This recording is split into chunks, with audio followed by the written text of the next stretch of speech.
My name is Michael Coleman. I work for Memphis Fire Department. I've been there for about 12 years. I'm very fortunate enough to be the lead physical training officer at their academy.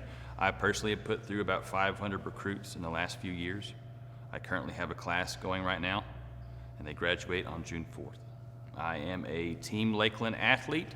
I've been with Lakeland for about 4 years, and I've been very fortunate to have them by my side. I'm also the captain and founder of Bluff City Combat.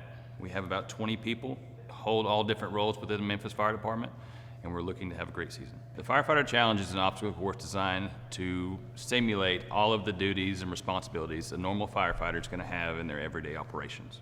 Firefighters compete in the challenge in full structure gear that has to be structure rated, and boots, gloves, helmet, mask, everything is structure rated. It's just like anyone would do out in the field. This just gives us the opportunity to train for our profession. All right, so the Firefighter Challenge is broken up into 3 different categories. The first category being an individual complete the entire course by themselves. So that means you're in full structure gear. You're also on air with a 4,500 PSI bottle to where you complete the entire course. Now, to break down the course a little bit, it is you take a high-rise pack up to the top of the tower, you hoist the donut roll up to the top, come down the stairs, you do the Keiser force machine, you do the serpentine, you do the Snap-tite Hose drag, and then you go right into the rescue, Randy. And then you have 7 minutes on average to complete that. Second category being our tandem category. So someone would get in full structure gear, and their partner would get in full structure gear, you're just not on your face piece. So what that means is you have a baton in your pocket, or if you don't have a pocket, you have it in your hand. You go up to the tower, hoist the donut roll up, come down the tower, and you can either hand off before or after the Keiser machine. So that means you would have to hand it to your partner, and your partner do the Keiser machine, or you could toss the baton, you would do the Keiser machine, and then hand the baton to your partner, and the partner would do the back half of the course. Relay is anywhere from 3 to 5 people. On average, if you have a relay team of 3, they all need to be pretty competent in the course because that means you're gonna have a very taxing experience. Now, if you have 5, it's much easier. Just to dive a little bit deeper into the course itself so I can break it down for everybody to understand it. Going to the top of the tower, you're gonna have a 42-pound high-rise pack on your shoulder when you race up the tower. So you'll race all the way to the very top.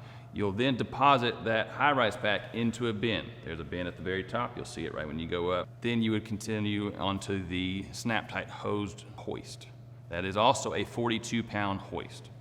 Okay, so you'll raise that all the way to the very top, dump your donut roll into the same bin you just deposited your high-rise pack, and then you're gonna race down the tower.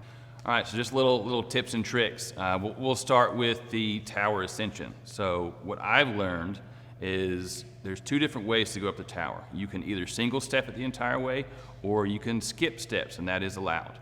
All right, so every time I make 2 steps with my legs, my arm is gonna pull. That's gonna help save me on the back side of the course, hopefully making it to where my legs don't gas out at the very end. So when you get to the very top of the tower, you're gonna deposit your high-rise pack into the bin itself. And then what I've learned, helped everybody on my team anyway, is I tell them never place your 2 hands at the same time on the rail. You wanna go straight into your pull. What that does, if you check yourself, you'll try to catch your breath. If you attempt to catch your breath on the course at any point in time, you'll never catch it. Me personally, I start off with my left hand. Now the male technique, on average, is hand down and you twist, and you're pulling up. While you're pulling up with one hand, the other hand is threading the needle and doing the exact same thing. Okay, this is also key that you make sure the rope is behind you. Reason is because you don't want a jumble of mess in front of you. So after you get it up really close, you're about a pull and a half away, you need to make that extra grab down to where you bring it up and stand up to where you just up and over into the bin. All right, now coming down, you'll need to touch every step because if you miss any steps, I've learned personally multiple times, it's a 2-second penalty. Now when you start your descent from the top of the tower, you need to start with your outside foot. So if you're going down on the blue side, you'll start with your right foot. If you're going down on the red side, you'll start with your left foot. Now the hand placement for me that I've learned is you need to lean your body over. One hand is acting like a guide, and your back hand above you is just acting like a brake. So the way that works is you're just gliding on your one hand, your back hand is a brake.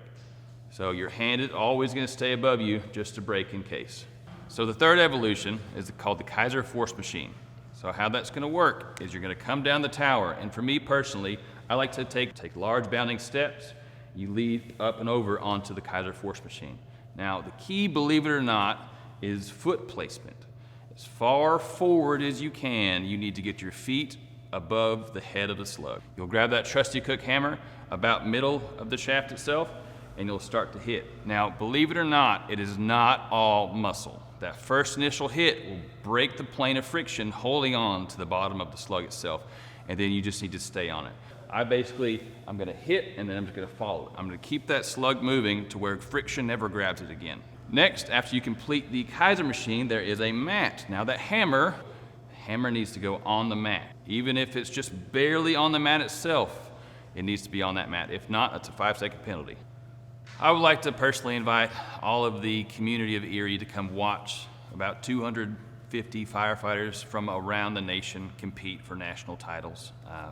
When I was fortunate enough to come last season, you all showed out, and I know you're definitely going to show out for nationals, because nationals is our Super Bowl, if I were to put it in words. Any Erie or any Pennsylvania local area firefighters, just click that register button. You can compete in just your own event against people that you see every day on jobs.